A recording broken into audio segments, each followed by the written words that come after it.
national de solidarité, eh bien, il faut aller sur le site impôts.gouv.fr et cliquer sur votre espace particulier. Alors, vous allez me dire que c'est du professionnel. Eh bien, oui, mais là, en l'occurrence, c'est un peu une surprise, mais il faut aller dans son espace particulier pour faire la demande. Donc, une fois que vous êtes arrivé dans votre espace particulier, vous arrivez sur messagerie sécurisée. Là, vous cliquez en haut à droite, messagerie sécurisée.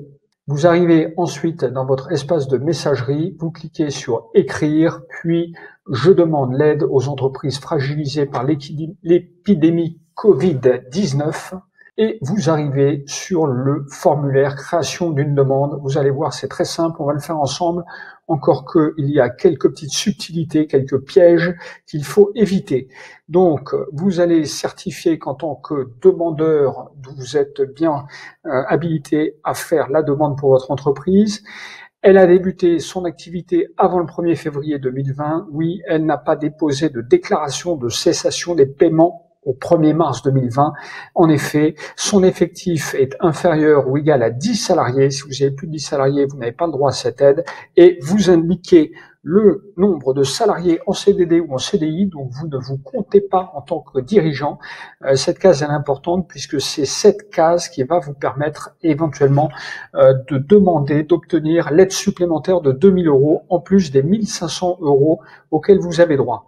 Ensuite, vous remplissez vos coordonnées, nom, prénom, ça va très vite, la qualité du gérant, du dirigeant, le numéro de téléphone, l'adresse mail également. Voilà, tout ça, ça va très vite. Alors, je l'ai pré-rempli pour gagner un peu de temps.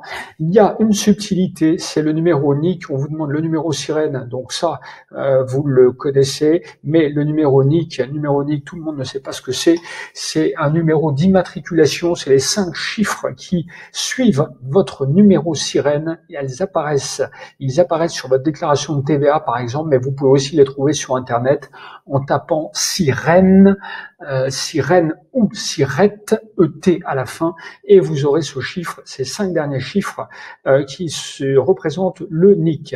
Vous sélectionnez la région, voilà, et vous indiquez la période. Alors sélectionnez la période. Pour l'instant, vous voyez qu'on ne vous en propose qu'une seule, mais ça veut donc bien dire qu'ils ont prévu probablement de rajouter des mois. Ça veut dire que cette aide, oui, on va la retrouver au mois d'avril et peut-être même au mois de mai.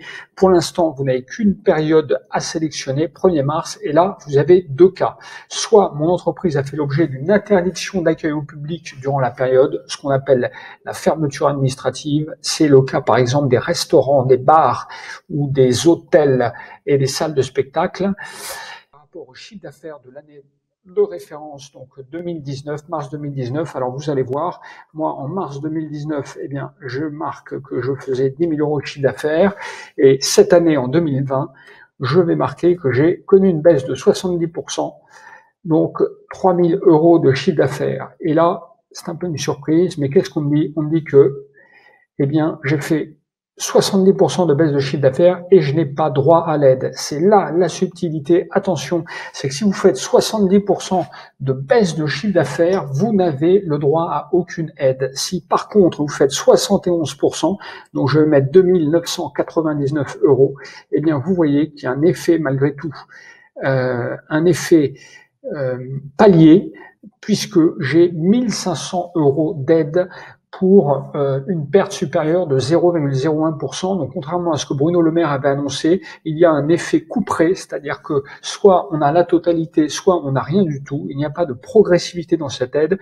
Donc, encore une fois, si vous avez une baisse de 70%, eh bien, refaites vos calculs. Peut-être cette baisse dépasse-t-elle très légèrement les 70%, auquel cas vous aurez le droit en totalité à l'aide. Ensuite, vous indiquez les coordonnées bancaires, alors de votre entreprise, les coordonnées, le RIB de votre entreprise, même si c'est vous le titulaire du compte, et vous certifiez sur l'honneur que tout ça est bien juste.